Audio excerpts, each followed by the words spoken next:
કાર્યાલય ખાતે ભારતના પ્રથમ વડાપ્રધાન સ્વ પંડિત જવાહરલાલ નહેરુની 14 નવેમ્બરના રોજ યોજાયેલી જન્મજયંતિ નિમિત્તે પુષ્પાંજલિનો કાર્યક્રમ નિરાશાજનક માહોલમાં સંપન્ન થયો હતો.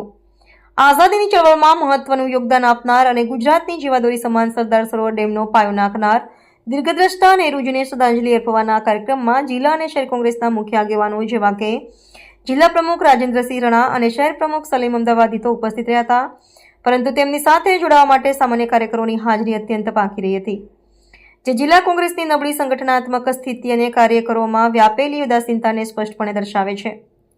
પક્ષના કાર્યાલયમાં યોજાયેલા આટલા મહત્વના રાષ્ટ્રીય કાર્યક્રમમાં પણ કાર્યકરોની ગેરહાજરી સૂચવે છે કે ભરૂચ જિલ્લા કોંગ્રેસમાં નેતૃત્વ અને પાયાના કાર્યકરો વચ્ચે સંકલનનો અભાવ છે અને પક્ષ સ્થાનિક સ્તરે કાર્યકરોને સક્રિય રાખવામાં નિષ્ફળ સાબિત થઈ રહ્યો છે.